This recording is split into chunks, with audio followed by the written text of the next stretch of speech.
Greetings, Mythics, how are we all? Yes, we're back. It's Wednesday, it's 7 PM. There or thereabouts, so I'm a little bit late, got delayed. My name is Boyter, but you probably already know that because you love watching the Edra Twitch live streams, or if you don't love them, you'll clearly love watching the Edra YouTube channel. Or if you don't love that, then you clearly will love the Bottled Imp YouTube channel. That is Grocklesnook from the Bottled Imp.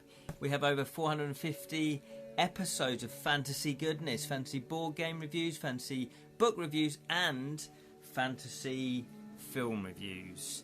Yes, welcome. Tonight, every Wednesday, we do a Gamebook playthrough. This is a live stream, and we are doing part one. It is a new Gamebook. It's a new Gamebook. It is Where Shadows Fail by David Lowrie. Good evening, or good morning. No, good evening, Lee Rin. How are you? Made it. Yay. How are you, sir? How are you? Oh, I've forgotten something. Let me just scoot over here. There we go. Just in case Jam turns up. Or anyone else that gives off puns tonight. Thank you to Zoe Bird for following the channel. I do appreciate that. It all helps with the algorithms. We've got 93 followers. Woohoo! Can we get to the 100?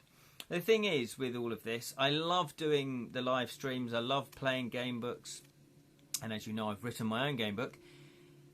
However, I don't really push the channel. I don't really try to get loads of followers. I don't do loads of marketing on social media or anything like that.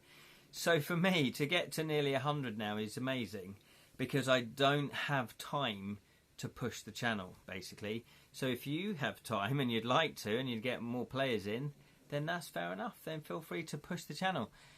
Steve, hello. Good evening, sir. Hello, hello. And of course, I don't know if you're aware with Twitch, if you don't comment, I can't tell that you're watching. I know how many are watching, but I won't know your name. So if you want me to shout your name out and say hello, then type a comment. Plus, this is how the game works.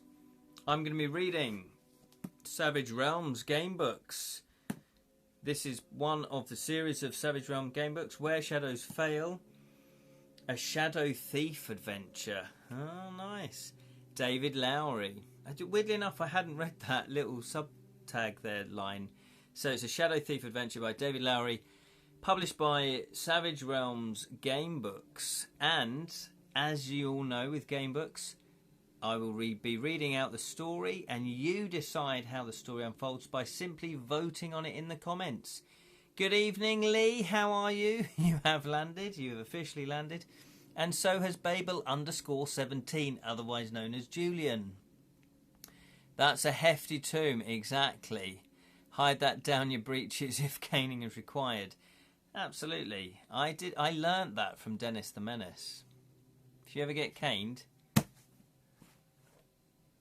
What they didn't... Surely Dennis would know that if you put a big, hefty book like that down your trousers, the teacher's going to see that. No human has a square bottom, surely.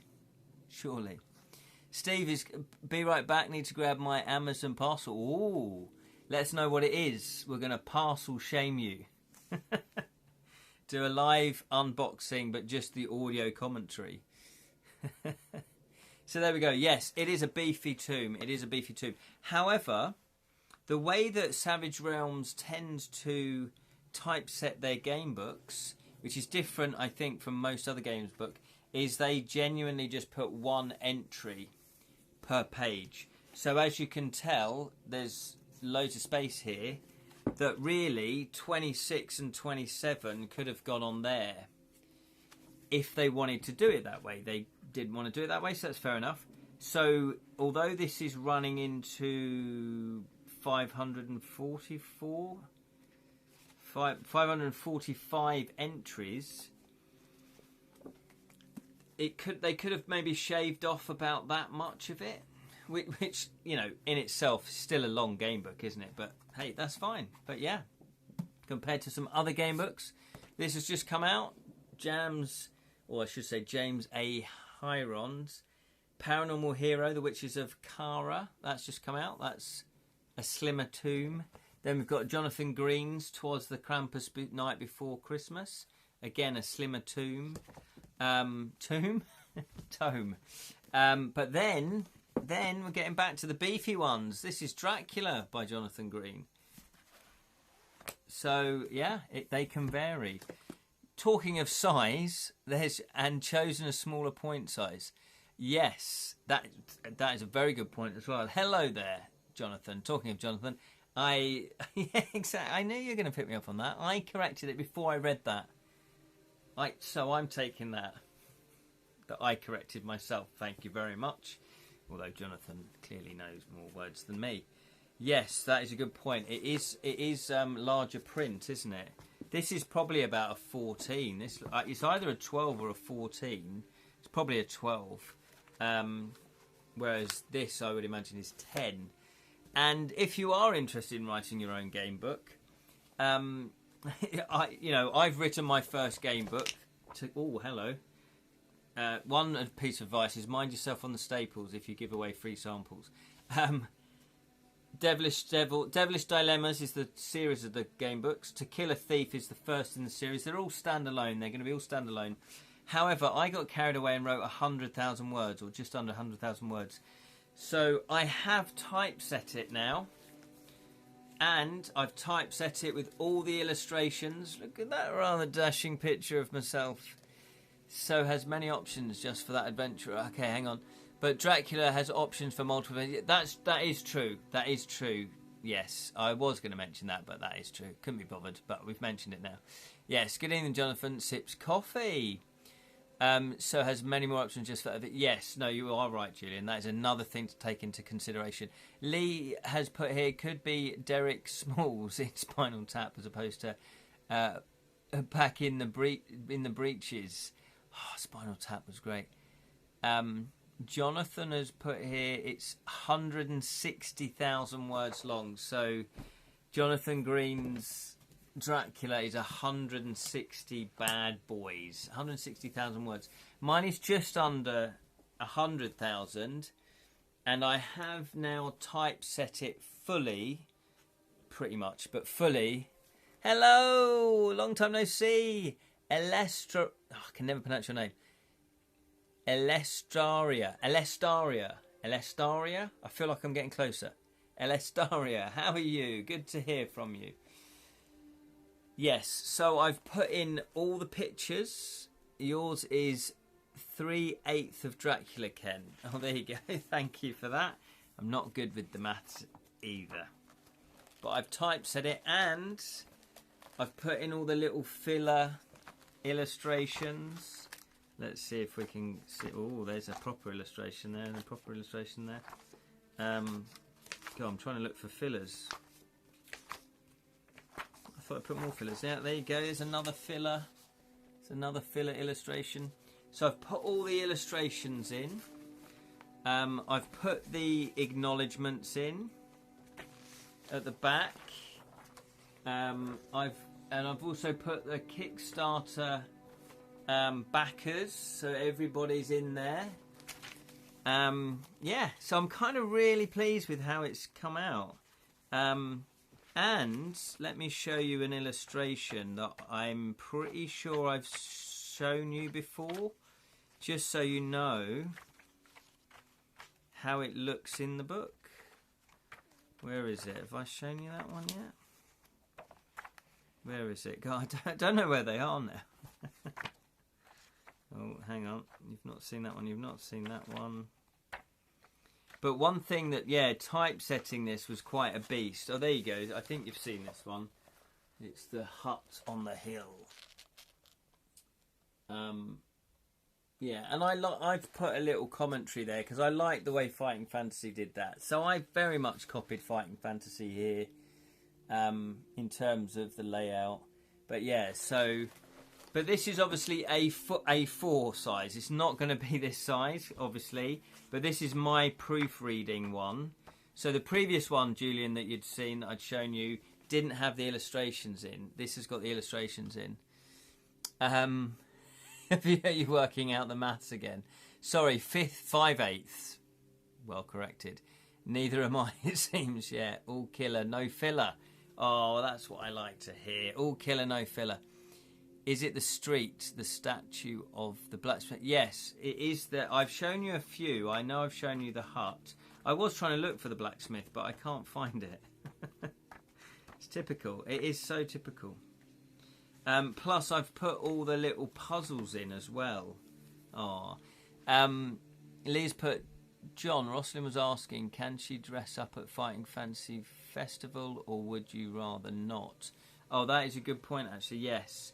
So, yeah, I'll leave you to decide that. But, yeah, she was thinking of dressing up as something. I can't remember what now. So, yeah. There you go. So I'm very happy with that. So we are getting, it's actually confirmed yet. Oh, yeah, it might not even be confirmed yet. Yeah, that's true. That is true. So I'm getting very, very close to actually sending this off to the printer now to get a proof copy back, to then go through it one more last time, because I'm going to go through this again. So thank you to all the playtesters again, and thank you to the proofreaders. Thank you to Julian, who I know did a very thorough job on playtesting it.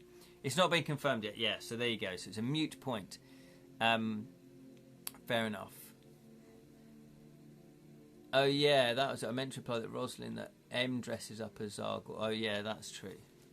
That is true.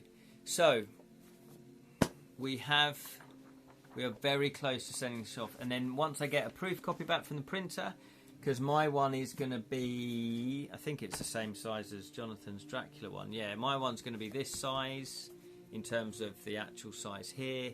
It's going to be thicker, obviously. And then I'll place the order for the backers. And what I've decided to do, though, even though it's going to cost me more money, is I just want to get things to you now, because you've waited a year. So thank you once again for your patience. So I'm just going to send off probably the paperback and the hardback at the same time. Then you'll get all the other little accoutrements as and when, basically. Although I might try and get the dice out to people as well that back the dice one, because then you can use the dice playing this, obviously. But yeah, very happy with this. Very happy. Anyway, enough of To Kill a Thief. We are playing When Shadows Fall. Plus, of course, some of the authors and traders do. Oh yeah, they do, that's true. Leaving book, going to look for polar bear once, oh hang on, orcas and baby seal meeples at the moving house wholesale. Fantastic. At the tabletop game store next time I go. Think of designing a cheeky, light-hearted mini-game where you play a bunch of emperor penguin babies defending baby seals already, hang on, from polar bears and other predators already have the baby penguin meeples for that. Oh yeah, that's a good idea. I like that little concept. Yeah, you should go for that. That's quite a nice little idea. Steve's put, I often leave out important words like not when I'm typing, which can be problematic. Yeah. Yes, it can't. Yes, it can. Yes, it's always good to put. Julian's put, I cannot remember what level I pledged. Just note, sadly, not top tier due to other commitments. No worries. Any pledge is a fantastic pledge, so thank you. I've got all the information apart from people's addresses, but I'm not ready for those yet, so I will contact you when I need the addresses. I will be doing an update properly on the official Kickstarter page, just to let people know that I'm very close to sending it off to the printer. And then, yeah, and then I'll just keep people updated. And Lirin now has a mini board game making kit. Yeah, there you go. It's all coming together. Well, let's crack on then with Savage Realms Gamebook.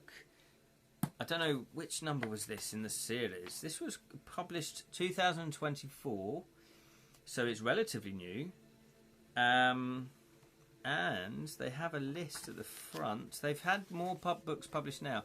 This is book 5. Or technically book 6, because they've started on book 0. Then book 1, book 2, book 3, book 4, book 5. So this is book 5 in the series. I know there are more books out already. So if you did want to check out, you know, if you like what you hear, check out Savage Realms Gamebook. I think they've got a website. I found the description and information on Drive Through RPG, so they're on there as well. But I'm pretty sure you can get them from Amazon. And Lirin now has a... Oh, yeah, I've read that. Yes. Let's. Exactly.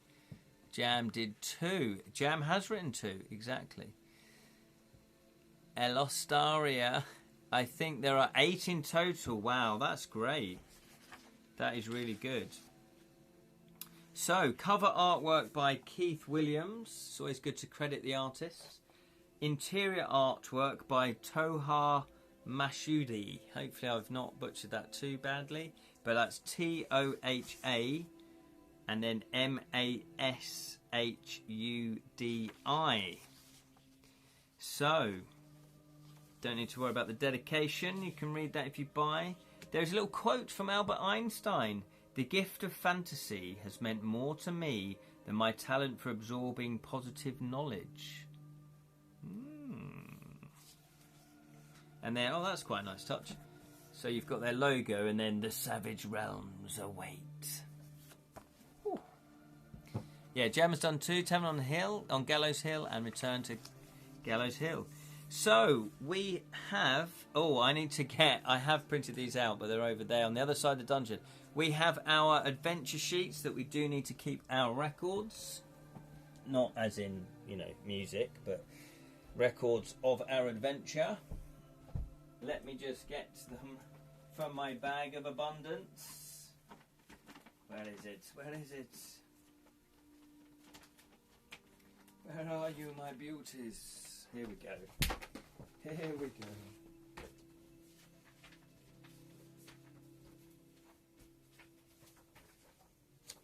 There we are. Now I like to print these out. I like to scan them in and print them out on A4 because then I can see.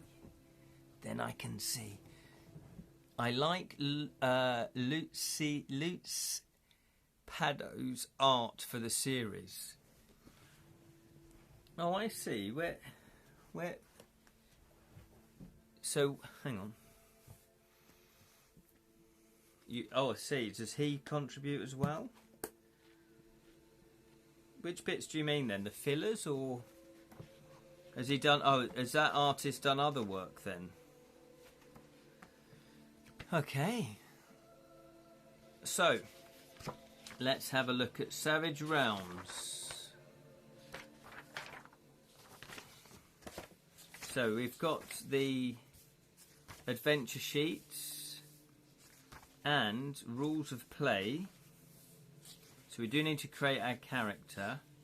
So we have here, I guess there's a little bit of a spoiler, it says name Shadow. Oh, I see. Oh, he illustrated at least one of Jam's books. Oh, fantastic, yeah. Spell Sing, no worries. It's just been a bit of waffle, basically. Spell Sing, no worries. I always say real life takes priority. So we're just setting up our character. Oh, there you go. There's Savage Realms books. So, name Shadow. We've got Life Force, which presumably is our health, 25. Character class, a rogue and a thief. There we go. So, just like my To Kill a Thief. Combat skill score, so presumably we need to create that. Okay, so skills and attributes that we're going to create. Then there is a... Where's the other one? Oh, infantry, encounters, and... Oh, what's this? Cleek's Guide to Carnane Mastery. That's how you pronounce it. Cleeks. Like leeks, I guess it is. And also we have, rather intriguingly, a set of code words. So I won't read them out or look at them, but there's a set of code words with a box next to them. Presumably we tick when we find them. So, intriguing, my friends. So what we're going to do is we're going to set up our character. Hopefully this won't take too long. But this is part of the fun, isn't it? Fighting fantasy, lone wolf. Most game books, if they've combat orientated, you know, if there's combat in them, normally you get stats with them. So let's quickly read what you will need. We will need character log sheet, which we've got. We'll need a pencil, 2-sided, 6-sided dice, and a blank sheet of paper. You can keep track of your damage to your life force and tally the damage inflicted on your opponents. Oh, okay, like a what do they call it? A monster encounter box. Okay, so let's do that. Monster encounter.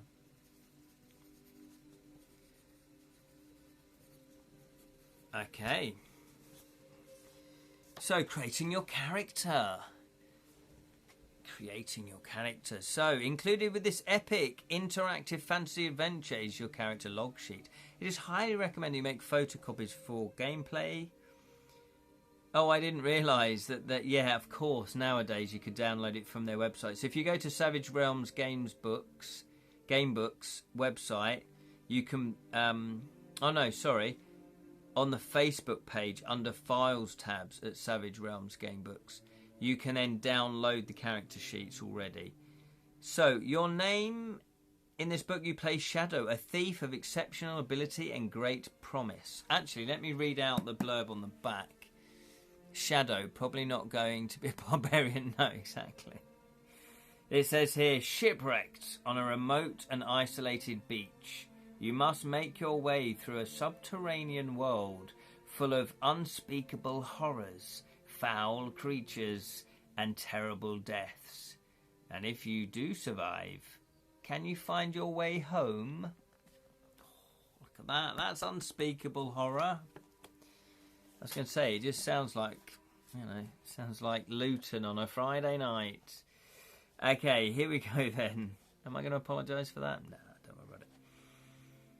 So, we're going to play the role of a thief and a rogue. Combat score. This encompasses both your attack and defence abilities when in combat. To determine your combat skill score, your CSS, roll 1d6 and record that number in the space provided. If you rolled a 3 or less, then your default is automatically 3. Okay. So, which dice would you like to play with tonight? We've got the talisman dice. We have your classics. We've also got the fighting fantasy dice. Your classics. We also have... Oh, Julian loves a bit of talisman. That's the game book, yeah. The Nightmare... the Nightmare of Luton Town.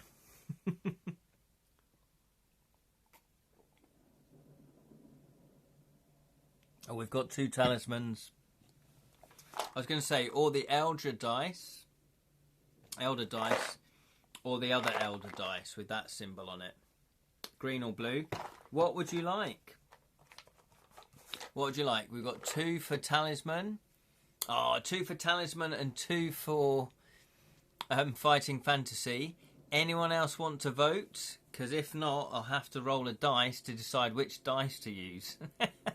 You're caught up in the annual Luton Lorraine chase through the town centre at night. Oh, lovely. Chasing Lorraine Chase. And you see Eric Morecambe. Wasn't he a Luton? Wasn't he a Hatters fan?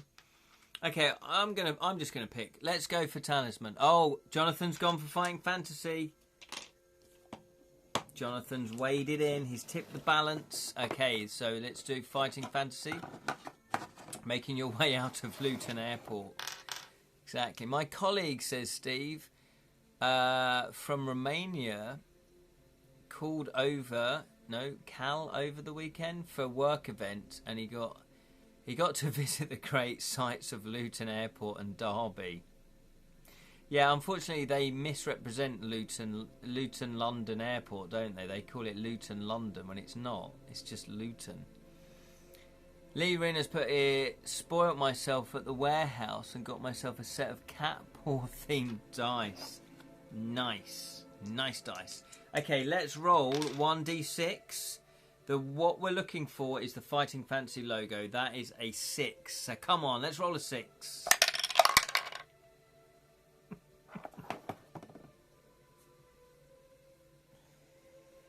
Let's see. It's going to be a long night. It's going to be a long night. So, was that just the warm-up dice? Sorry, Ken. A what now? Luton is halfway up the A1M and just as close to Cambridge. Yeah, but Cambridge is much nicer. Sorry, I meant the talisman dice. Yeah, Jonathan. Let's blame you. Let's do that. Let's do the talisman. Blow on the dice first, my good man. Oh, okay, let's do that then. We'll do talisman dice. We did do Fighting Fancy all the way through the Fighting Fancy book, which you would expect. Here we go then.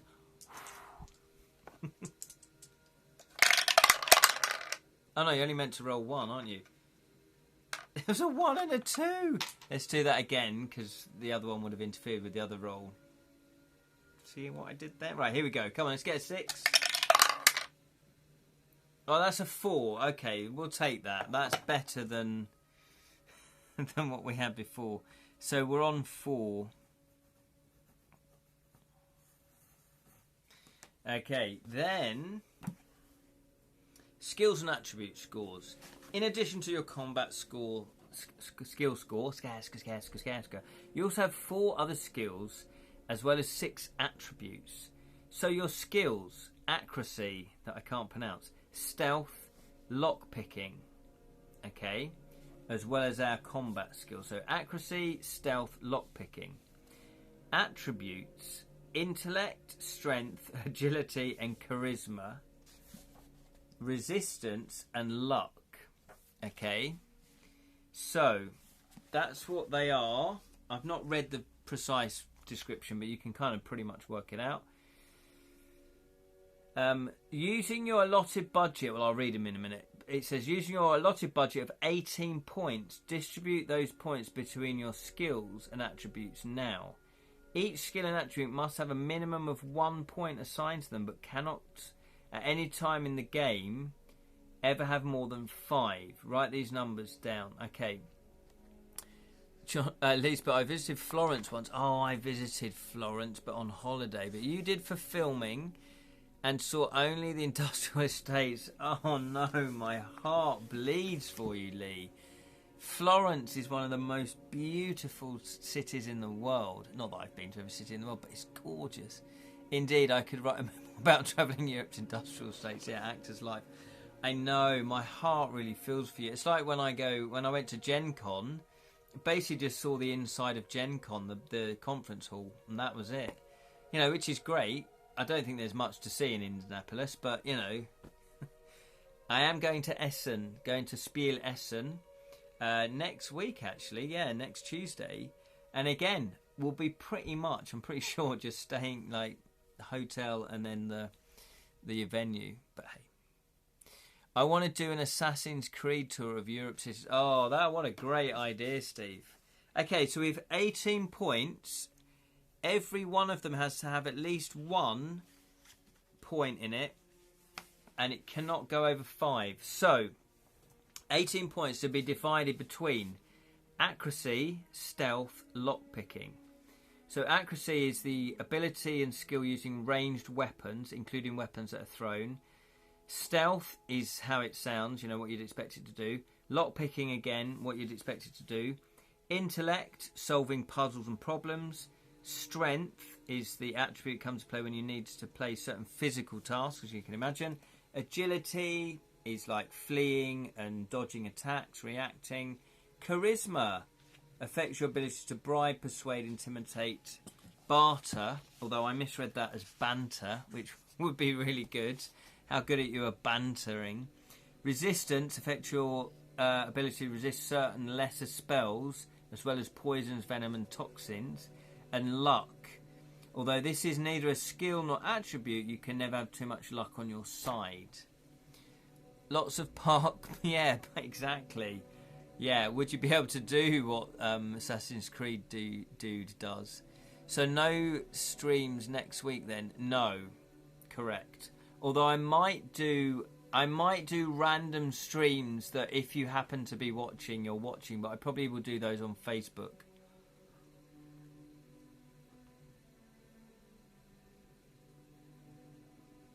Yeah, it's quite a lot of options. Accuracy, stealth, lockpicking, intellect, strength, agility, charisma, resistance, and luck. That's 9. So is that just 2 points each, or what? Yeah, we don't get any bonuses being a rogue, unfortunately. I've done Paris, AC Unity, London, AC Syndicate, and parts of AC Valhalla are just set in Reading. Are they? Are you sure? Speaking of Italy, says Lowrie, in the final day for Turner Expo, I managed to nab myself one of the final copies of the Tywin the Guidebook. Fantastic, featuring all 108 paintings that were at the expo. Hurrah! Mr. Turner's castles and depiction of Venice are particularly magical. Yeah, and amazing. They're amazing. If you see them in real life, they're amazing. If you have a collection of them, that's brilliant. Sally, hello Sally. We are creating our character called Shadow. We're a thief. 9. Okay, so 2 points each. Yes, agreed. 2 points each. Should we just do 2 points each? It's easier. If you play this on your own, you'd probably take a lot more time to figure that out. But we'll just do 2 points each, because then we can get into the meat of the game. So 2 points each. Let me just write all that down.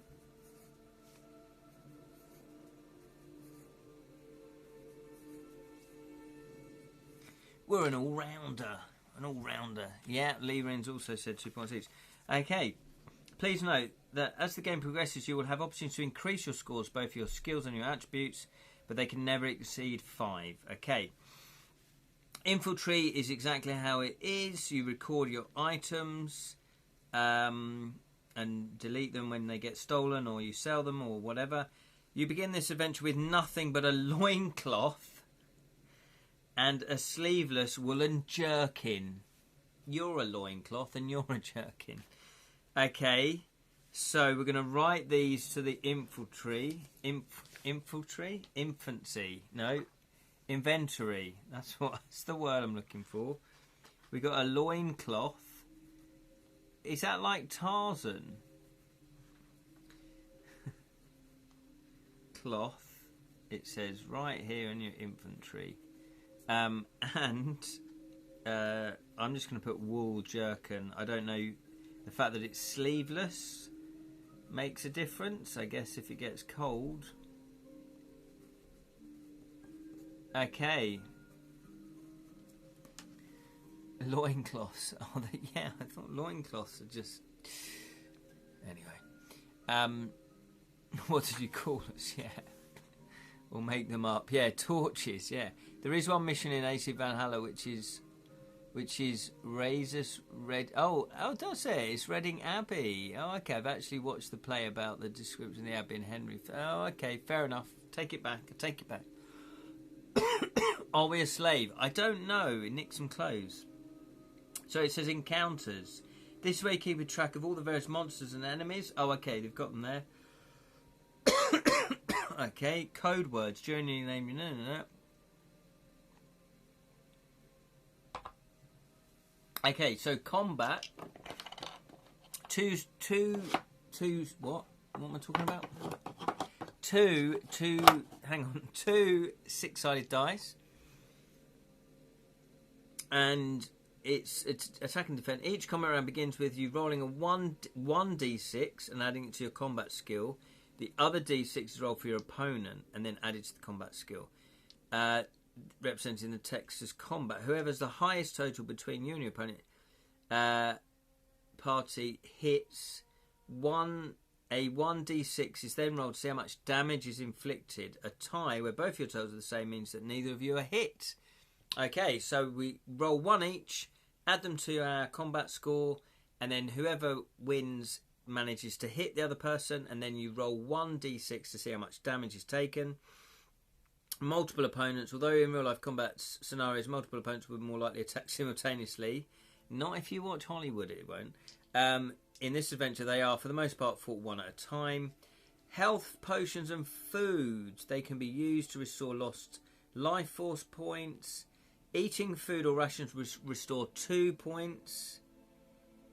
Because health will be in short supply during the adventure, in this book, 1 health potion will contain 2 doses, and each dose will restore 5 health points to your life force.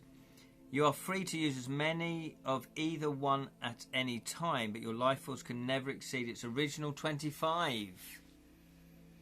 So combat score 2, yeah. I know, we didn't think that through, but we could have been here all night trying to decide that. Using your skills and attributes. How the course... Whenever this happens, you'll be prompted to do a check by rolling 1d6. If your roll is at or under the current score for the skill attributes being checked, you have successfully passed. So again, you need to roll under. Skills and attributes increases. We learn from our mistakes. For this reason, skill increases in this book. Oh yeah, this is the bit that makes sense logically in terms of in real life. You do learn from mistakes, but for some reason it doesn't. It feels like it's the opposite. So skills and attributes increase in this book are awarded for failures rather than successes. This is not only simulates learning but prevents power creep and cliche success breeds success dynamic. Of course, if that failed check resulted in your ultimate demise, and obviously not being awarded an increase. As stated previously, the scores can never exceed 5, which is the maximum you can have. We are ready to begin. Sorry, whenever we do a part 1 of a game through, it is a little bit rule heavy at the beginning because, you know, not all game books follow the same rules. Lewin has put, I must say, AC Syndicate's depiction of the Thames and Trafalgar, particularly circus areas, are geographically quite accurate in how it was when I went, though unfortunately Shakespeare's Globe Theatre was conspicuously absent on the riverbank opposite the magnificent St Paul's Cathedral. It's there now, I believe. Begin, exactly. So, we want to fail. Well, that's the weird thing about it. You do get rewarded when you fail. Glenn is here. How are you, Glenn? Glenn's in the house. Glenn, you'll be happy to know we are rolling with the talisman dice tonight. We're rolling with the talisman dice tonight. How are you? How do we sub to the channel, Ken? You... What, really? What is that little joke? You can follow the channel if you want. You click follow on the Edra Tales Twitch channel. But, yeah. It's called Where Shadows Fail by I Follow, You Lead, David Lowrie. David Lowrie, it's a Savage Realms gamebook. So, let's crack on. We've literally set up the character. We are we're shipwrecked. That's why we've got a little loincloth. But subscribe is a different thing. Oh, okay. Can you subscribe to Twitch? I thought you subscribed to a YouTube channel. Subtle hint. He's not set up for subs. Sorry. Oh, I see. No, Julian knows about this. Julian's going to help me set up subs and stuff like that. Oh, it's how you get money here. Oh, well, that's very kind of you. Yeah, Julian. When I get time, I'm as you know, I'm stupidly busy at the moment. However, as I can say, Devilish Death to Kill a Thief is nearly gone to the printer. Are we Tom Hanks in Castaway? It looks like we are. Once Ken gets time, yeah. I know. I'm ambitious, aren't I? Or optimistic. Okay, let's crack in then. So, let's go before people get bored. Or is that too late? We are going to... Where have I put the bit where I was going to write down the part? Right, so entry number 1, where we always start. You awake with a splutter and a cough from the combination of breathing in acrid sand and salt water. In reflex, You raise your head up from the ground, above the level of water, and try to gulp in some air. Realizing you are submerged in water, you try not to panic. You push yourself up, but your limbs protest and your groin in pain.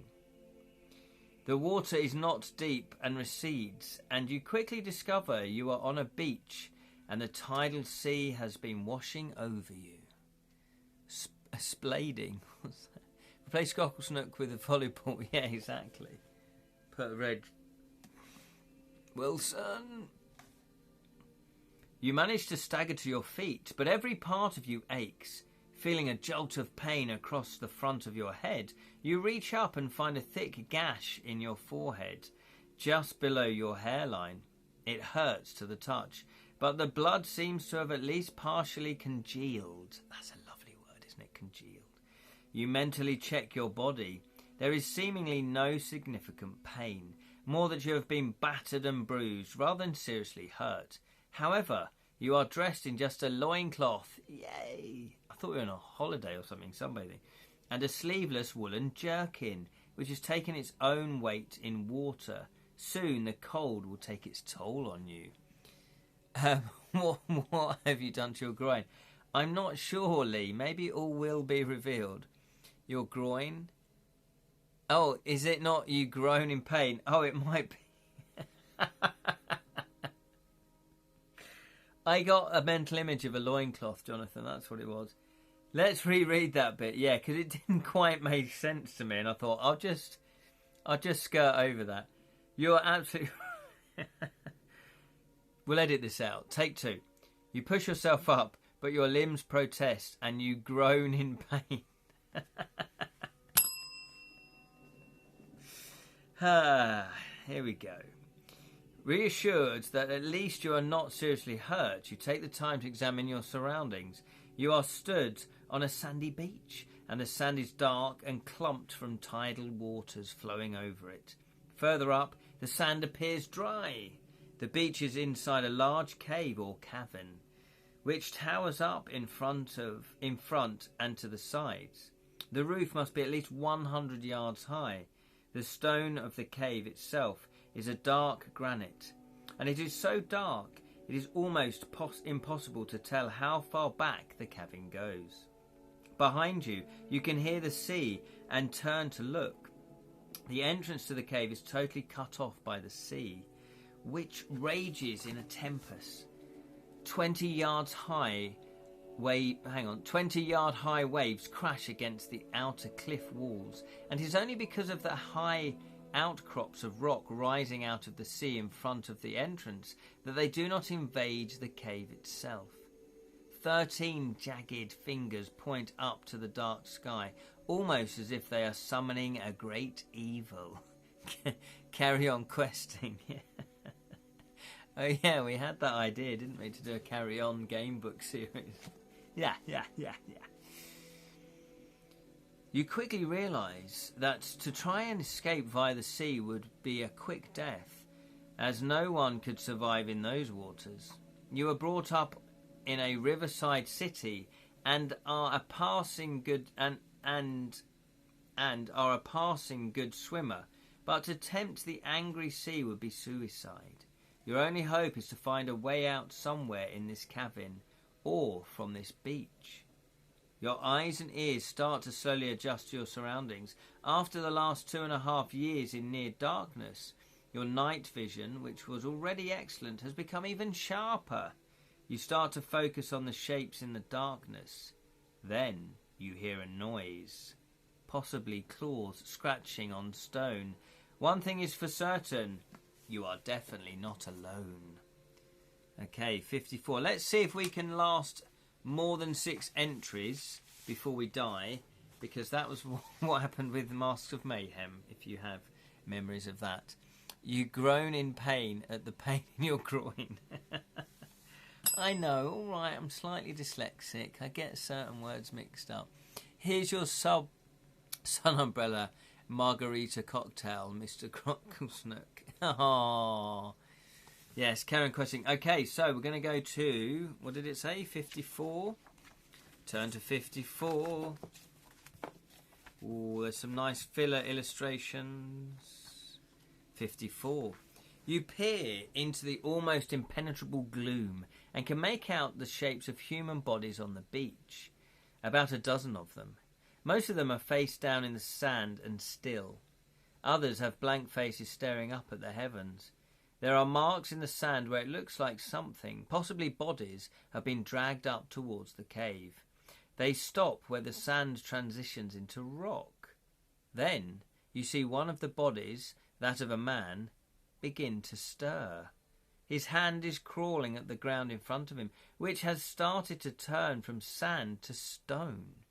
Long fingernails rake the stone as the man tries to pull himself forward. His other arm drags uselessly at his side, stuck at an improbable angle and indicating it is probably broken. The man seems unable to get any further, and you hear a faint groan issue from his lips. Oh, it's groan. Obviously groan. There he is. Look at that. Beautiful illustration. Beautiful illustration. Okay. So, you have your first choice. Your first choice. What would you like to do? Would you like to approach the man and see if you can help him? Type help. Or would you like to hide in the shadows and watch? Type hide. What would you like to do? You're going to get slightly less time because the sand time was already a little bit tipped. What would you like to do? Would you like to help or would you like to hide? You decide.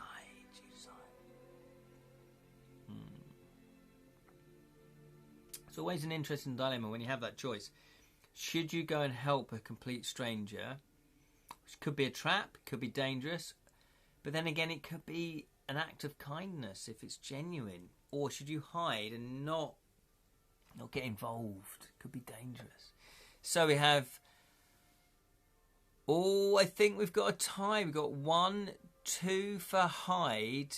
Oh no, we've got 3 for help. We've got 3 for help. There we go. 3 for help. So we're going to help. Is this the quickest death? 3 entries and dead. Turn to 86. What would I do? I'd probably help because it might be some sort of curse that he wants to tell us about. You know, we might not be able to help him, but he might say, "Oh, beware of the sand." Might not. He might just attack us with a knife. Nervously, you creep over towards the prone figure. Moving in shadow used to be second nature to you, but that seems a lifetime ago. Your body, usually lean and muscular, is now almost skeletal due to your recent experiences, and you stumble. At this time, perform an agility check, but reduce your G score by 1 for this check only. Oh, okay, so we're on 1. We have to roll a 1. But you know what? With my bad rolling of recent, 1 seems to be what I'm rolling. But you watch, I'll get a 6, won't I? So we need 1, and that's it. Just 1.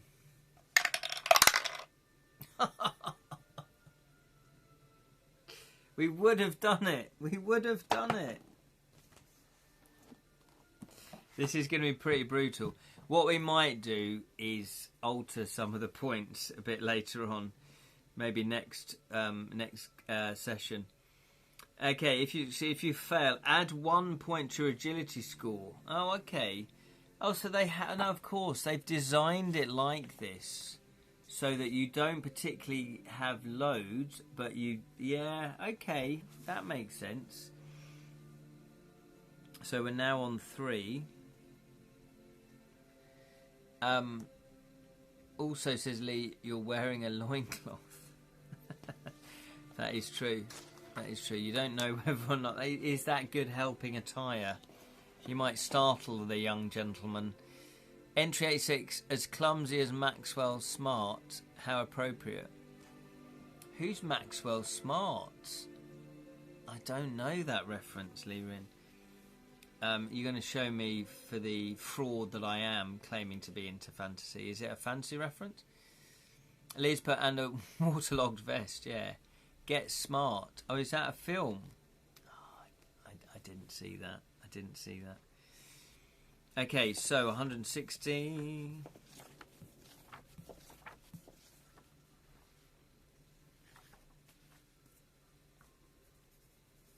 You fall to the ground with a cry. Physical exhaustion hindering your usually light, fast reflexes and causing you to hit your head on the ground.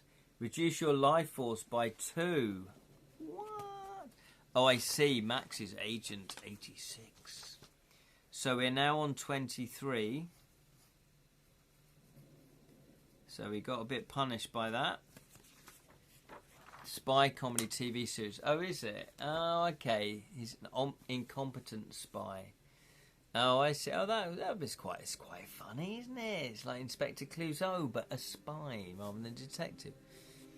Early Mel Brooks. Oh, was it? But late 60s. Oh, okay. I didn't know that.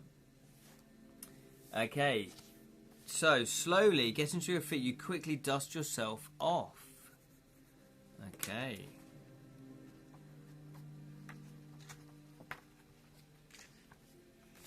The body is about 20 yards from you, but you suspect there is something else in this cavern. So you creep over to it, keeping low. The body lies face down in the sand, with the left arm closest to you outstretched and crawling weakly at the stone threshold of the cave. A hooded eye peers through a mass of straggly hair, which covers most of the man's face. Even in the gloom, your sharp eyes pick up something you recognise on the body's upper arm. It is a tattoo of a demon riding a dragon. You know this because you are the one who drew it, using ink made from what you had access to in the dark bowels of a grim ship. Ink made from gunpowder, urine, blood and ash. I think they still use that today, don't they? You used splinters of wood for needles, and it had taken many days. But there was little else to do when you were locked up below deck. You gently turn the head around and clear the matted hair from his face. It is the face of a man of middle-aged years, with a long, dirty grey beard that is straggly and unkempt like his hair. The eye squints up at you in pain and blinks several times in the gloom. You know this face as well as your own, better even, as you had been chained beside him for the better part of 2 years. Okay. Dorath, you whisper. It is I. Are you hurt? Let me help you. The face turns towards you and Dorath's eyes shine in recognition. Ah, Lado, it is good to see you. We finally escaped that hell boat, but I fear it's been too high of a cost for me. Played by the delightful Don Adams, who voiced Inspector Gadget. Oh, fantastic. Sounds like Baldrick's recipe for wartime coffee. Just mud. He motions with his chin for you to look further down his body, gently rolling him over. Your eyes widen in shock. Piercing his side is a splintered deck board from the ship, which must have broken up during the wreck. It has entered his right-hand side, just above his groin. Yes, I knew his groin was coming into this somehow. And pierced his vitals. Ooh, right in the vitals. You feel around and also discover that the sharp point of the wood exists in the centre of his back. He is not necessarily going to survive this. This is a mortal wound and an excruciatingly painful death. One last thing I ask of you, Lado. End it now. It is for the best. The pain is... Sorry, I had to yawn there. He's pretty bored of his death. The pain is... And I've seen what happens to others who were still alive.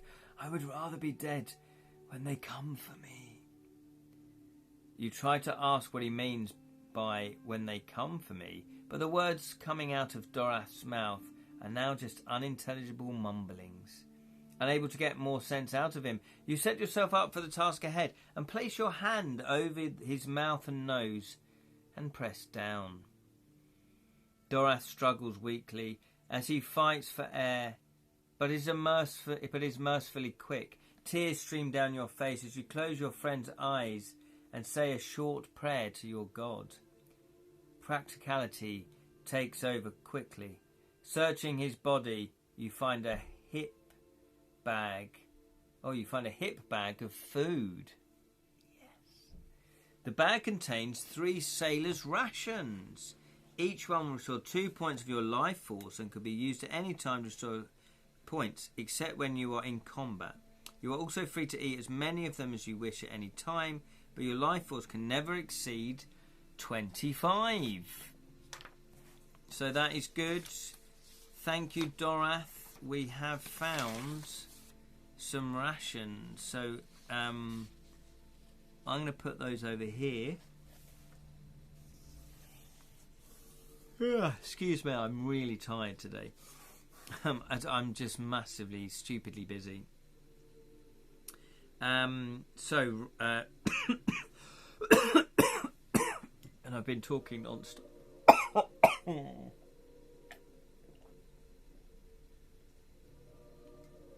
I need a healing potion.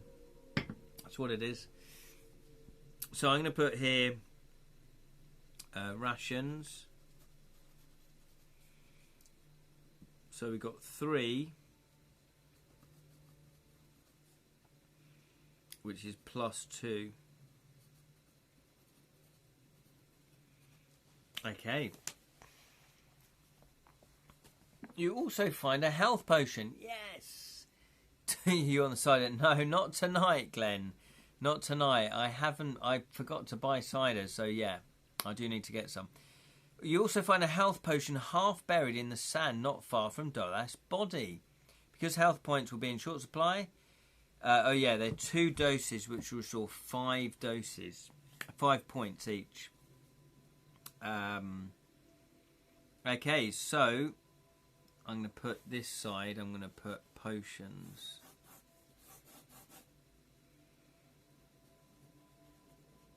Health potion. We've got, you find 1, which is a +5 times 2. Okay. Yeah, he won't know they're gone. He'd want us to have them, surely. Suddenly, you hear what sounds like voices coming from the back of the cavern. So, what would you like to do? Would you like to hide in the shadows and watch? Or would you like to remain where you are so you can be seen? Type hide or seen. Hide or seen, you decide. You decide. Hide or seen.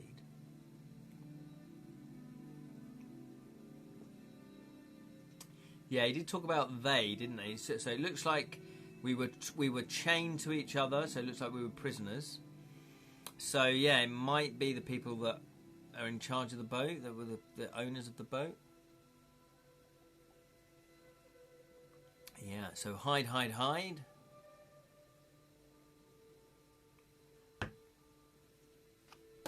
Okay, we're gonna hide. We're gonna hide.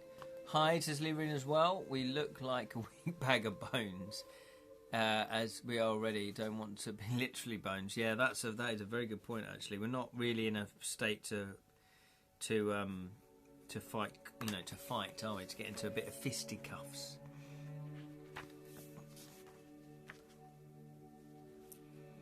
Okay, hang on. Let's have a look. Oh no, sorry, I wrote the wrong entry down.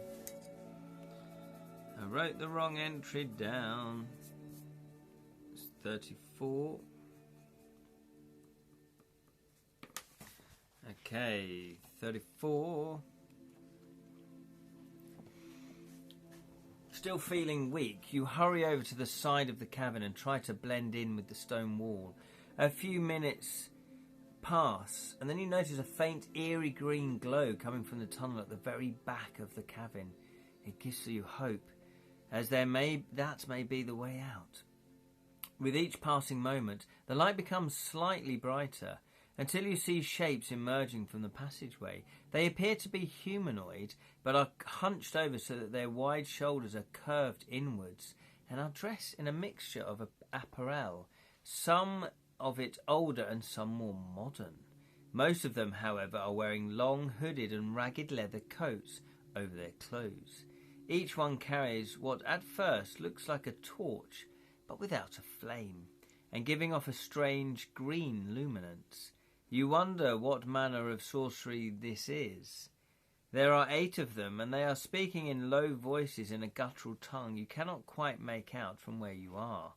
Even the cabin will not carry their words to you. Then you see a face. It is wide and pale, with a low forehead and brutish features. Long and pale lank hair hangs down from its head. It turns to speak to one of the others, and you gasp quietly. The creature seems to have a second face, this one on the back of its head. Oh, it's two-faced. It seems to be staring directly at you. You quietly duck down behind a rock. Peering around the rock, you watch as the creatures approach one of the bodies lying on the beach. They kick and prod at it, but it is clearly dead. One of them nods to the others, and they pull out ropes, which they tie around the dead man's ankles. Then 2 of them drag the body from the beach and back up to the tunnel. The others follow, lurching along behind, and soon the green light is gone. I think we dodged a bullet there. Yes, no one would wear that loincloth intentionally. No, exactly. We look like Charlton Heston from Act 2 of Ben-Hur. I'd like to think so, but we're probably skinnier. The insa-mouth look. Actually more like Morlocks. Ah, yes, Morlocks. They live underground. No wonder H.P. Lovecraft cover. Yeah, it's got that feel to it, isn't it? A bit of HP. HP Daddy's sauce. Right. Okay, so we're going to turn to 71.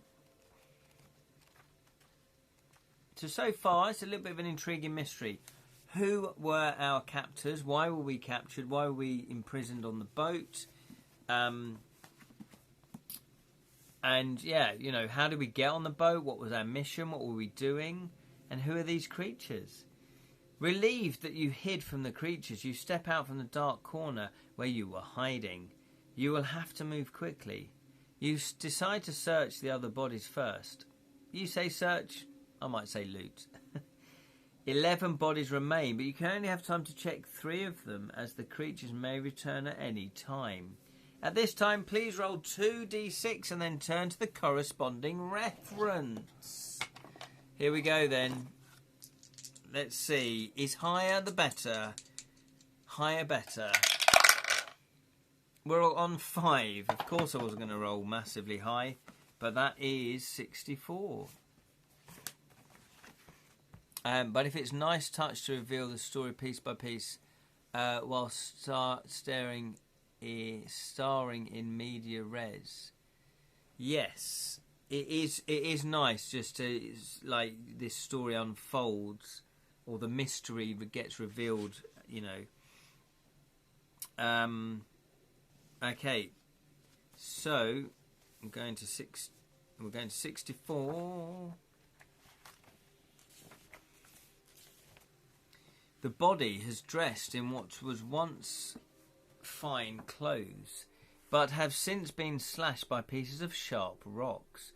You search the body and find a small book with an inside pocket entitled Cleek's Guide to Kane Mystery.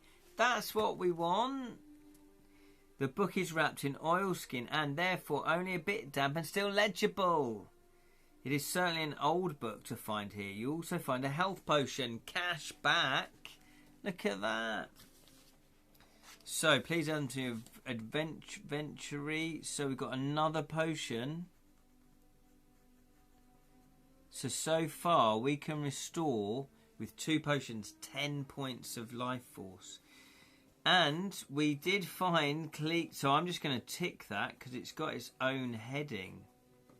It's got its own heading. Look, there it is. If you don't believe me, there it is. Fantastic. I'm going to write down the entry number that we found that in as well.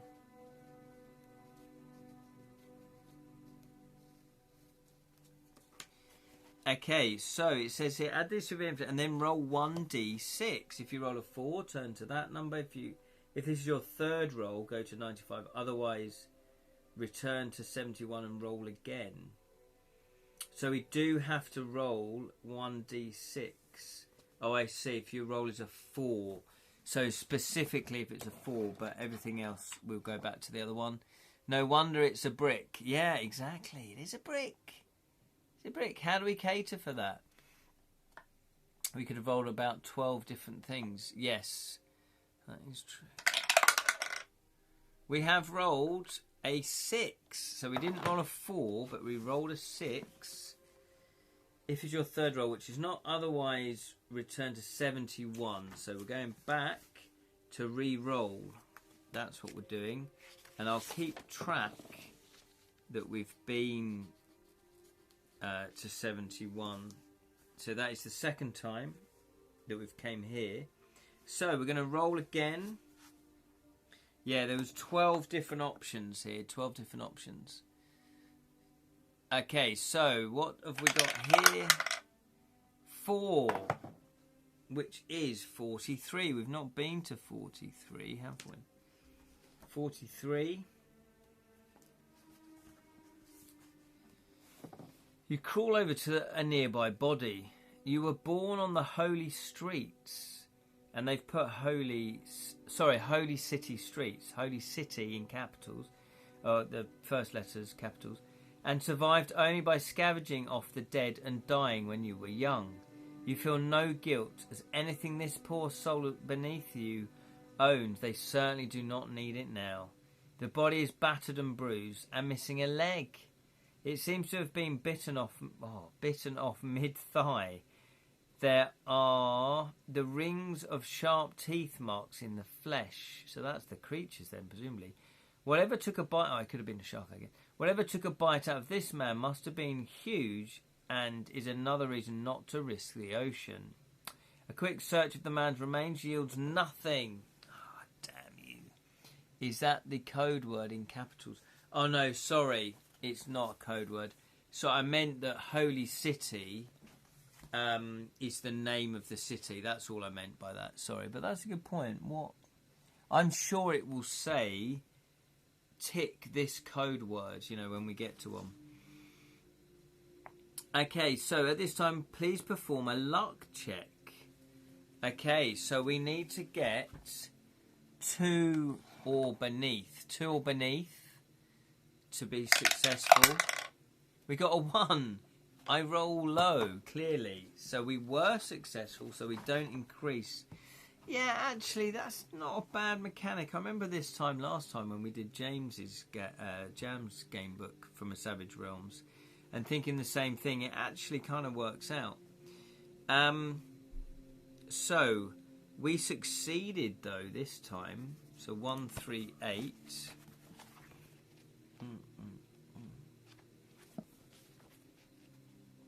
138. Suddenly, you spot something half bruised in the sand and silt not far from where you are standing. It is a yellow bottle with a cork stopper, covered in a wax seal. Stamped into the wax seal is the number 106.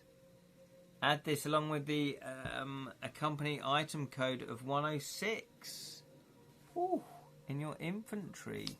So that's not a code word, but it's a number. So we're going to put, what was it? What did we find? A yellow bottle with a cork stopper. Let's write that down. Yellow bottle. Cork stopper. And then I'm going to put number 106 on it. Okay, hurrah! Though Jam's book was much more lethal. Yeah, I think it was. I think you're right. Okay. So now we're going to roll a 1d. If we roll a 4, we specifically go to that number. Let's roll. Oh, we got a 5. That was close, but no cigar. This isn't our third time, was it? It's our second time, is it? Second time? Second time, I think, wasn't it? Was it our second time? It says if this was your second time. So if this was your third time, otherwise return to 7. I think this is our second one. So let's go to 71 because I've only written that down twice before. Let's roll again. Yes, second says Elostaria. Okay, here we go. It's a 1, so we did roll 3 different numbers. Oh, did I roll 2d6 last time? I don't think I did I?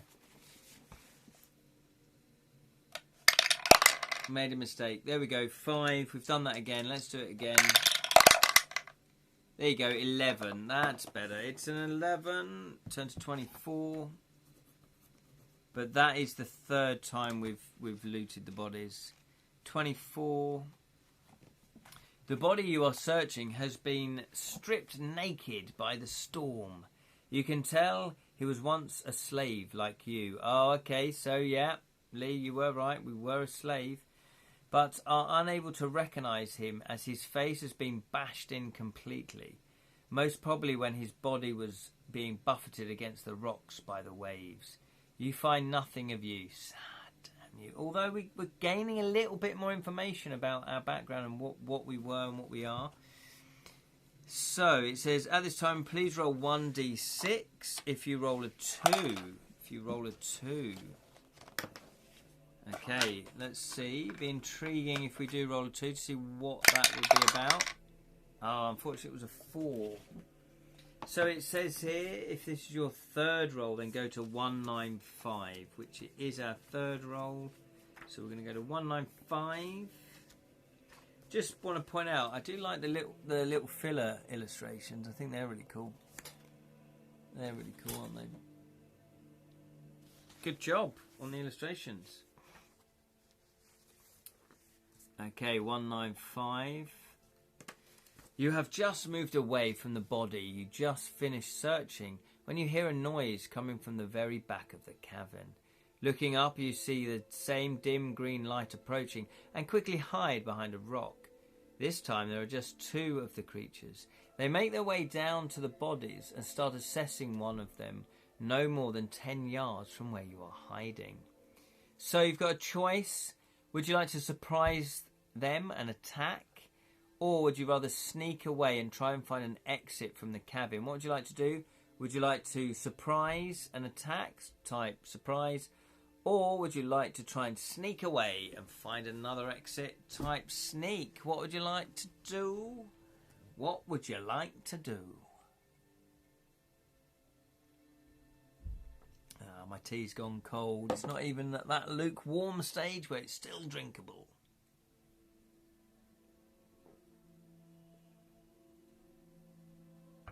Surprise, says Steve. Julian would like to sneak. Elostaria would like to sneak. Lewin would like to sneak. We are unarmed. That is a very good point. We do need to start finding some sort of weapon, I guess. So we're going to sneak. We're going to sneak away to find a different exit. Other than just going into the sea, which seems very, very dangerous. 1 through 3. You decide to sneak past the creatures who are busy inspecting one of the bodies, keeping to the shadows so as to steal past them. At this time, please perform a stealth check. Okay, so We need to get 2 or below to succeed. Like Cilla Black. Surprise, surprise! Imagine that. You are Cilla Black, hosting a game show. Surprise, surprise. Oh, that wasn't quite a game show, but... what was the other one? Blind Date. Okay, here we go then. We need 2 or below to succeed. The dice know, don't they? They can hear what we need and they go rogue. Which is ironic because we're a rogue. So we did fail. However, we learn from our mistakes. We gain a stealth point. Okay. I quite like that. When you start playing, I quite like that. Blind dates. Yeah, blind date. Our date. Graham. I can't do an accent. What was her accent? Was it Liverpudlian? Yeah. We now have 3 sneak points. We do have 3 sneak points indeed. Roll a d3 to choose your date. Yeah. Liverpool? Our Graham. Is that better? Our Graham. Right, here we go. So, if we fail, which we did do, 203. Here we go then. 203.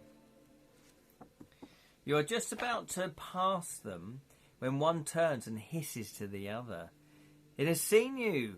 They are less than 10 yards from you, and both of them draw sharp bone knives from their belts and attack without hesitation. Calm down, calm down. If you have a weapon, you are hit by the creature's first lunge, but parry the second. Reduce your life force by 2. If you have no weapon, then you are hit twice before you can react and lose 4 points from your life force. We haven't got a weapon. That was harsh.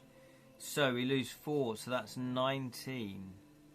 And unfortunately we can't restore anything because we're in combat now. What's that? Broochie?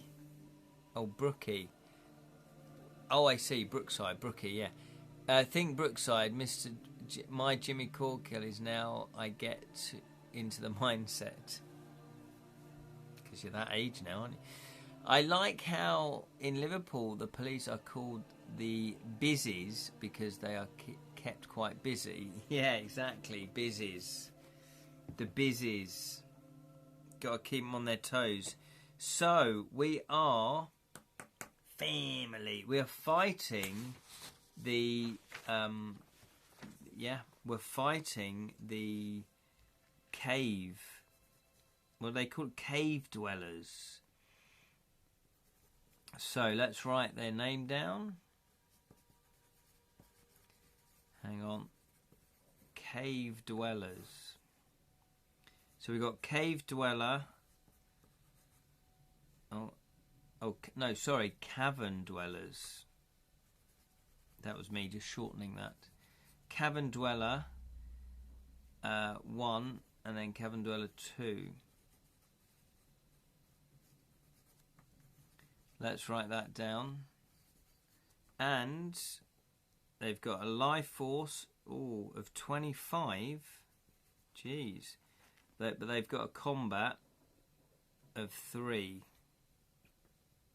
So we've only got a combat of 2. So they've got 1. They've both got 25 and 3. So they've both got 1 point advantage. Okay, let's go. No, we have 3 minimum. Do we? Oh, sorry, you're right. We've got 4. We've got a point advantage. We're the ones with the point advantage. You're right. Cave dwellers, I think, is a pejorative term for people who work in IT. Is it? I didn't know that, but I do now, and I should be using it regularly. Here comes the busies. Got nothing better to do. That was my Newcastle accent. Calm down, calm down. Here come the busies. Got nothing better to do. That's terrible accent. Terrible accent. Right, here we go then. So, we're rolling one each, aren't we? And then, let me just double check. Oh, then you roll a 1d6 to see how much damage gets done. Right. So, this is for us. We're on 4.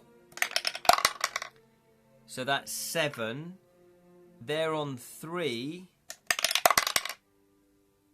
Yeah. So, 5. So, we win. So, how much damage do they get? 2. Okay, this might be a long fight. 23. Let's do it again. This is for us. We're on 4. So that's 9. For Geordie, it's photo... What? On the back of... Yep. And carry... Yep. Okay.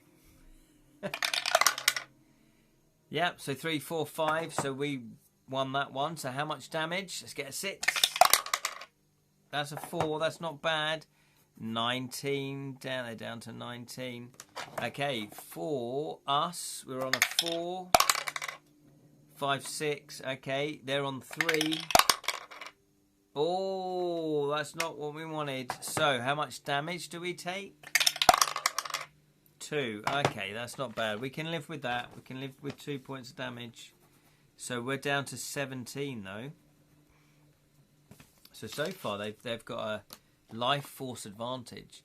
Okay, this is for us. We're on 4 plus 3 is 7. This is for them. That's 3 plus 2. That's 5. So how much damage do they get? Oh, only 1 point of damage. That's a shame for me, Granny. Missed all the fun. Hey, back to FF dice then. Oh, talisman bust. Oh, sorry. I forgot about the fantasy. They were over there. The talisman dice went over there. I like the Scottish song, "You canny shove your granny off the bus." Yeah, you canny shove your granny off the bus. I don't know how that goes, to be honest, but I have heard of it. Sorry, right, yeah, so back to Fighting Fantasy. Throws sand in their face, yeah.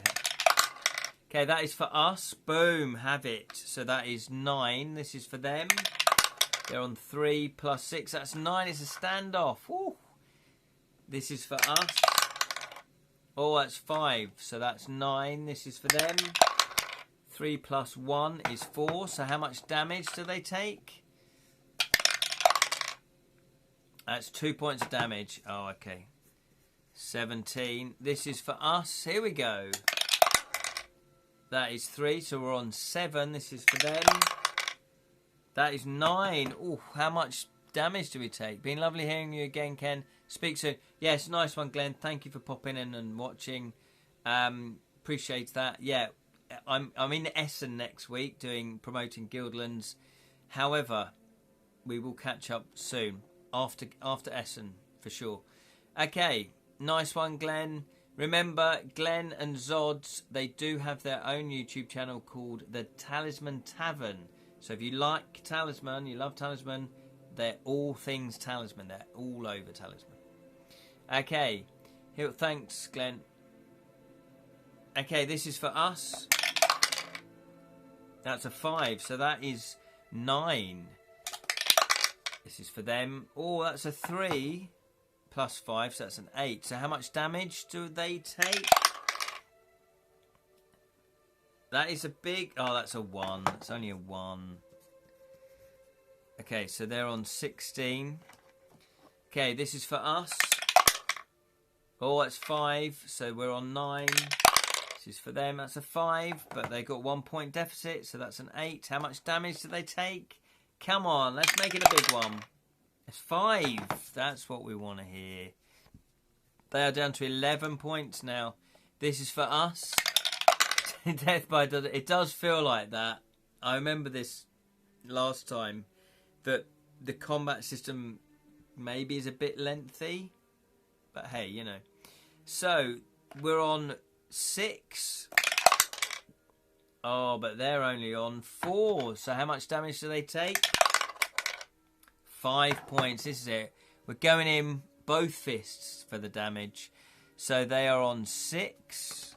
So this is for us. That is only a 1, so we're on 5. This is for them. Oh, they got 8. So how much damage do we take? 3 points of damage.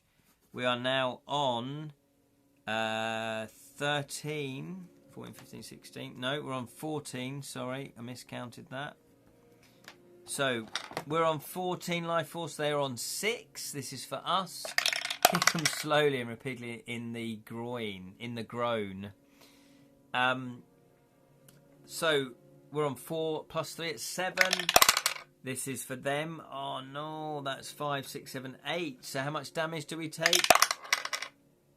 Luckily, only 1 point of damage. So we're now down to 13. Okay, come on, we can do it. This is for us. Oh no, that's terrible. So we're on 5. This is for them. Oh, they're on 6. They beat us by 1. How much damage do we take? Only 1 point of damage, though. That's good. We're on 12. They're still on 6. This is for us. Oh, look at that. What's going on? That's 4, 5, 6. This is for them. Oh, no. That's 8. How much damage do we take? 3 points of damage. We're on 10 points. No, we're on 9 points now. This is getting a bit close for comfort.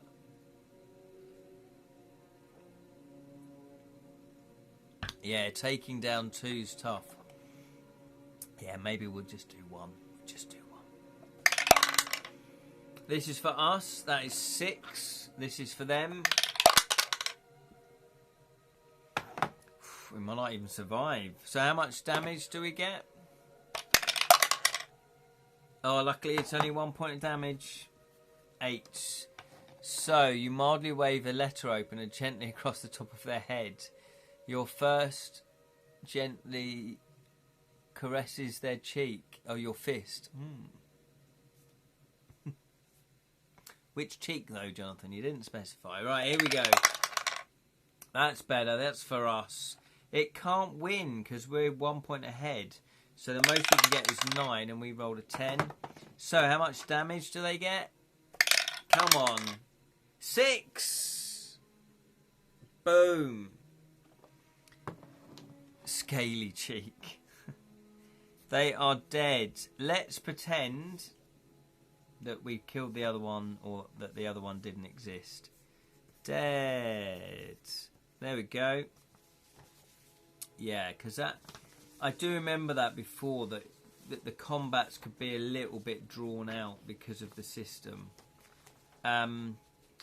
Which I guess is fine when you're playing it on your own, but I'm live streaming it, so I know that doing that, you know, you're not actually doing it, so it might be a bit repetitive to watch. I am a death by 1,000 father blows. Father blows or feather blows?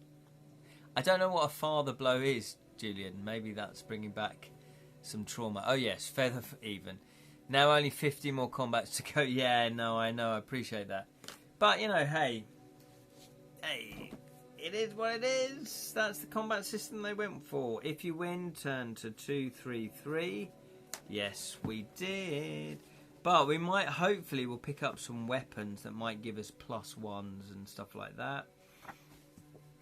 You, as your only, grabbing the dagger, yes, of one, we dive into the solar plex of the other.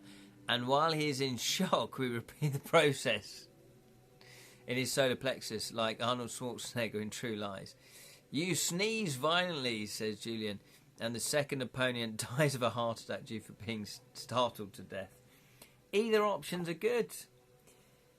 As your final opponent drops to the ground dead, you quickly look around and relieved to see no sign of light or any noise coming from the tunnel which the strange creatures emerged.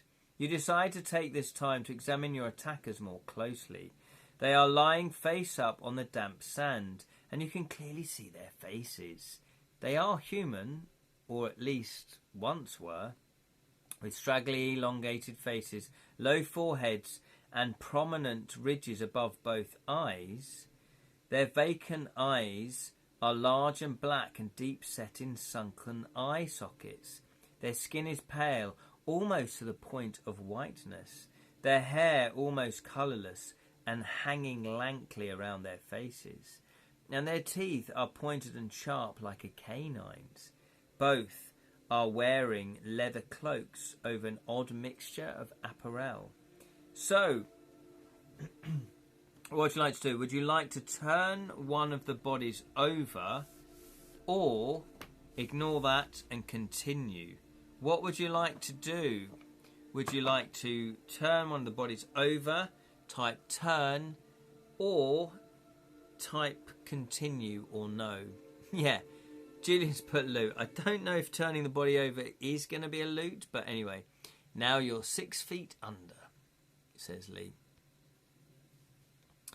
Turn over, we must get a weapon. Yeah, turn, turn, turn, turn.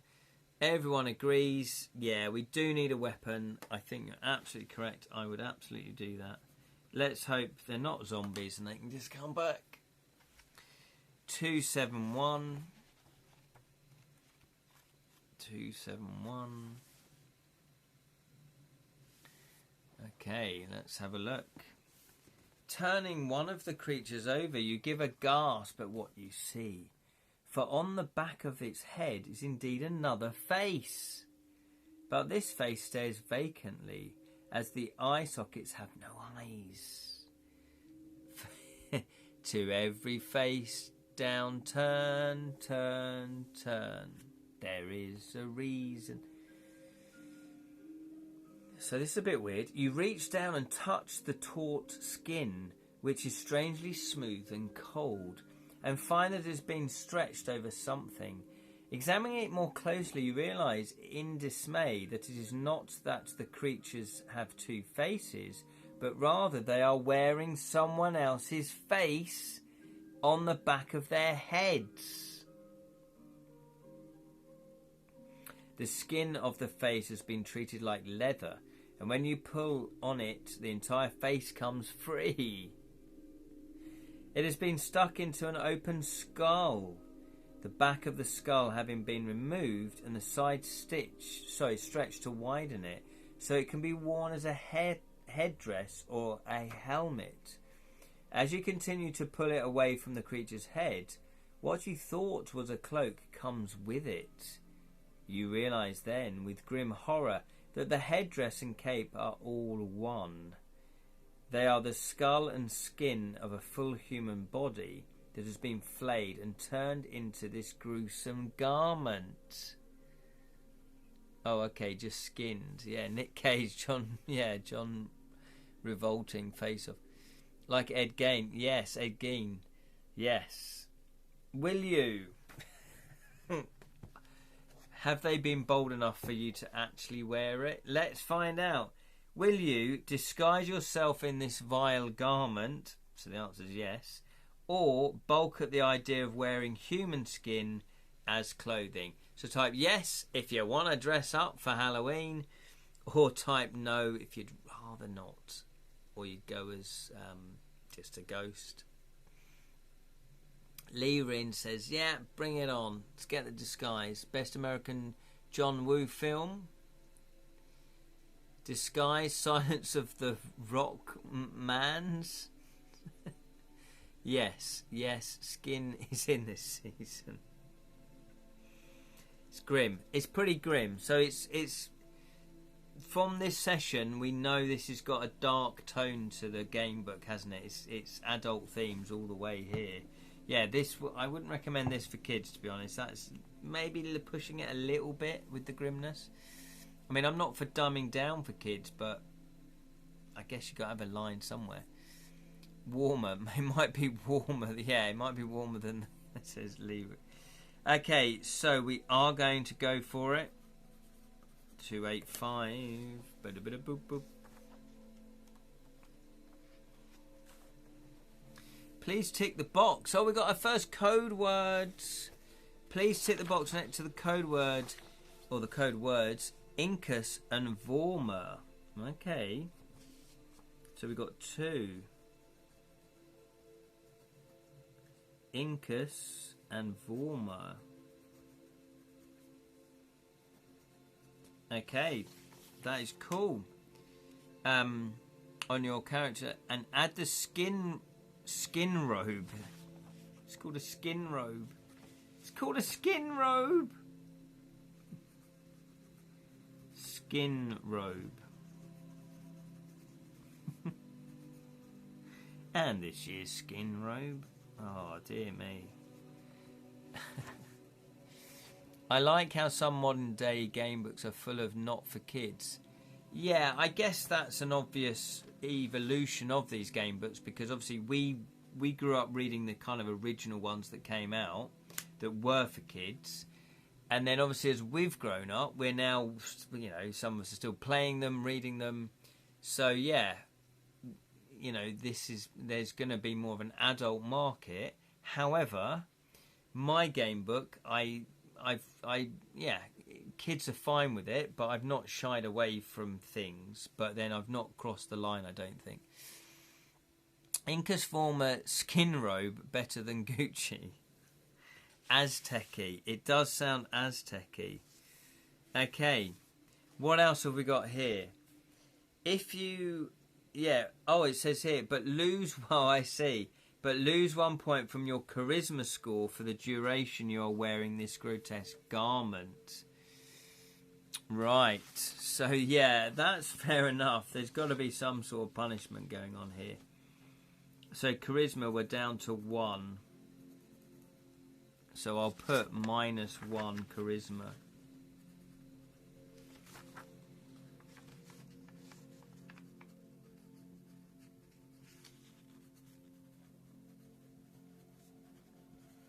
Okay, -1. It's interesting. Ollie emphasizes very family friendly. Yeah, and I think that's perfectly valid. Yeah, but Ollie's really made it clear that it's for families. Like, really made it clear. Whereas mine, it's not that they're not family reading. It's not that kids won't enjoy it. But I've definitely, but there are, you know, there's combat in it. You know, and I've described deaths and stuff like that. So. You know, it's called Devilish Dilemmas. I know I've got another thing called Devilish Deaths, which is my murder mystery board game. But yeah, so I've kind of done, you know, mature things, but I don't feel like I've crossed the line. I feel like I've probably done the same as the Fighting Fantasy and probably Jonathan Green, where, you know, kids can read it and adults can enjoy it as well.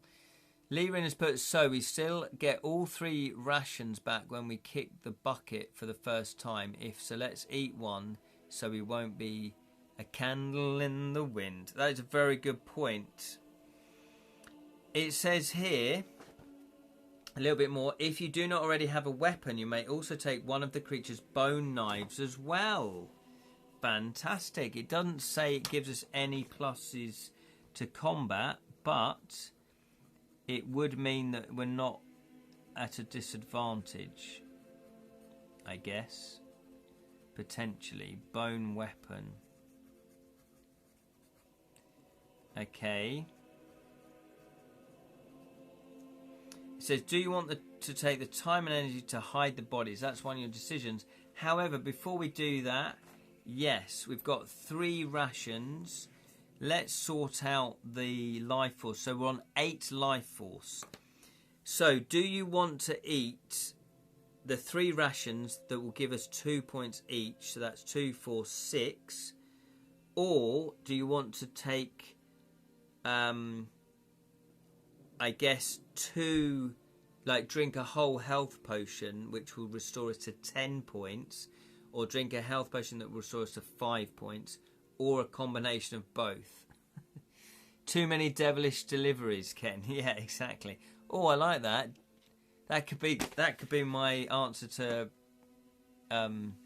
DP. What is it? DPU or delivery service? Yeah, or Deliveroo.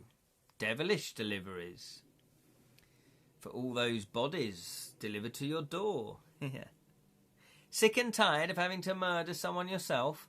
Just dial Devilish Deliveries, where we will deliver the cadaver straight to your doorstep, where you can skin it and wear its skin robe in the comfort of your own home. Oh, those rations. I think that the biggest difference, says Steve, between Fighting Fantasy and Choose Your Own Adventure is that Choose Your Own were childish. This is a very good point. Whereas Fighting Fantasy were suitable for children without being childish. Yes, that you've just summed it up brilliantly. I'm more on the not childish and not dumbed down, but they are still for kids. The other difference is obviously Fighting Fantasy and my one has combat, whereas Choose Your Own Adventure doesn't. That's what I was looking for. DPD, DDB. Stop those devilish pigeons. Yeah. So what we're doing then, guys? Are we healthing it up? Would you like to drink one complete potion that will restore 10 points, taking us back up to 18? Do we want to drink half a potion that restores 5 points, taking us up to 13? And then maybe eat some rations, which are 2 each? Or do we want to just eat the rations? What do you want to do? You decide. Come on. Otherwise, I'll decide. But that's not the title of the show. Half. So you want to drink half the health potion, yeah? Julian's put half potion, 1 ration. Chug, chug, chug. Thank the tank. Okay. Half a potion and 1 ration to 15. Okay, so 2 people have voted that. So probably that's going to be the one we're going to do. So let's do it. So, yeah.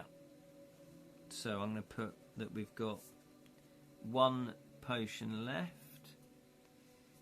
So that would be 5 points plus 1 ration is 5, 6, 7. So we've only got 2 rations left. So 7 points is indeed 15. So we're back up to 15. So we're still 10 points below our starting quota of 25 and our maximum as well. So we're at 15.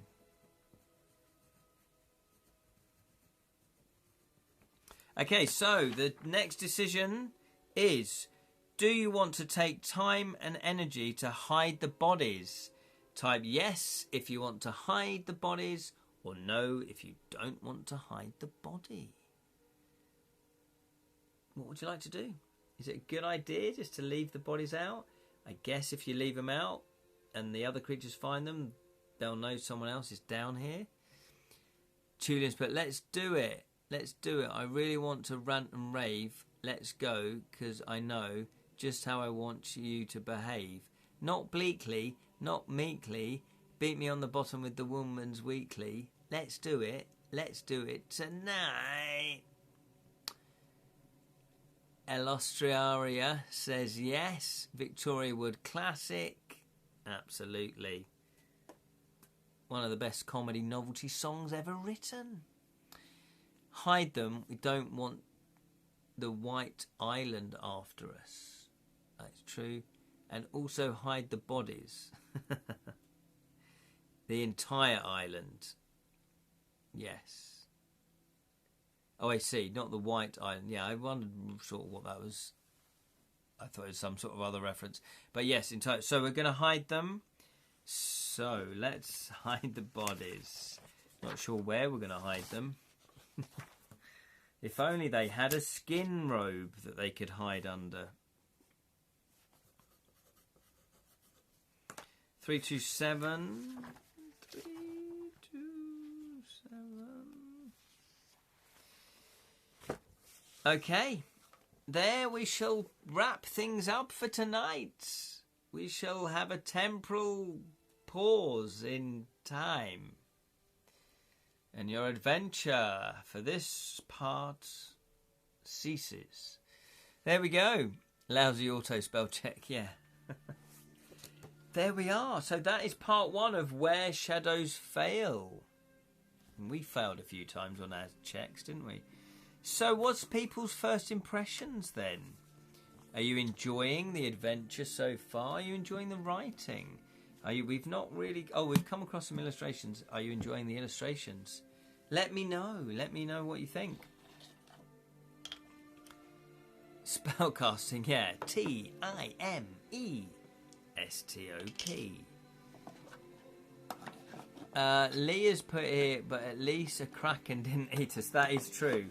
That is true. However, if we had done something earlier on, I actually wrote the wrong entry down. I looked at that entry. We would have died on the 6th entry. So we would actually have died on the 6th entry, which I would have thought would have been quite amusing. However, you're cleverer than that. You know what's going on. Yeah, the 6th entry. Yeah, exactly. I know. I couldn't believe it. But I didn't want to say anything at the time. But yeah. So there we go. So what do we think? So far, so suspenseful, says Lowrie. I look forward to finding more about our backstory. Yes, I think that's the very intriguing part of the game book, isn't it? To find out why we've been a slave, who we've been a slave to, how did we become a slave? You know, were we born into it? Were we forced into it, you know, as an adult? Yeah, who are the other slaves that presumably were with us, you know? What's their stories? Who are the creatures? Are they under someone else's control, or is it that's what they do? Are they the slave owners, or are they just the ones that take the slaves, and the slave owners, you know, the slave transporters go somewhere else? What happened to the ship? Why was it attacked? Was it rocks? Was it an attack? Oh, I think it does say attacked, isn't it? Isn't it? Shipwrecked. Oh no, it didn't. No, it didn't. It just says shipwrecked on a remote and isolated beach.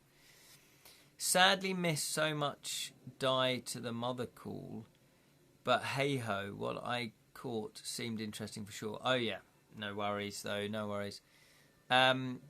We are a street urchin. We are from a rough end part of town and know how to regularly make tattoos. Oh yeah, that's true. Yeah, so we have been getting glimpses. Well done, Lewin.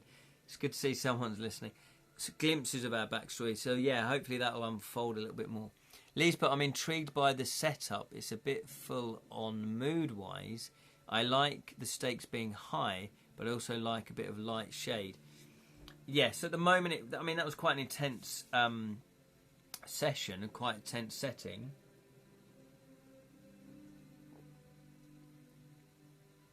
However, there might be lighter shades as we progress through the story. There might not be. I mean, that might be the tone that they want to go for. Lowrie is, but we may have no qualms about looting the dead, but we have enough morals to pray for them afterwards. Yeah, morally grey, but not a bad person. Yeah, that's generally how thieves are portrayed, aren't they? Do you have a light that keeps flashing, Ken? Oh no, it's actually the Skyrim in the background. There you go. So it's actually rain is on the image. Yeah, so I'm listening on YouTube, and they put, they just have the camera still, and you just see the image. At the moment, there's a little hut and grass in the foreground, and then a dragon was flying around in the mountains. But it's rain. They've got the rain mode on, obviously. And now, and every now and again, and it will change to a different scene. It's just changed to another scene. Lightning on your laptop screen. Well, it's the TV. I like to watch YouTube on the big TV. I'm disappointed your groin wasn't damaged, though. Well, thank you, Lee. I'm sure it's still early. Okay, well, there we are. Thank you so much for playing, for watching, for joining in. And if you didn't comment, I won't know that what your name is or anything like that, which is fine. But thank you for watching as well. If you are watching this on playback on the Edra Tales YouTube channel, because that's where all of these go over, because Twitch, you can't store much stuff there now. So everything gets exported over to Edra Tales YouTube channel. So thank you for watching as well. If you do want to subscribe to the YouTube channel, then please do so. It helps the algorithm. Let's see, a chamois leather can be advantageous in groinal protection. That is true. That is true. Thanks for tonight. You're more than welcome, Estaria. So thank you, Estaria. Thank you, Lee. Thank you, Julian. Thank you, Jonathan. Thank you, Steve. Thank you, Lowrie.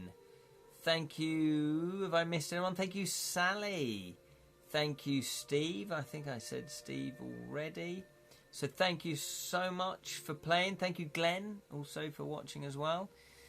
And yes, there will be, and I've not done one for a couple of weeks, but there will be a 10 a.m.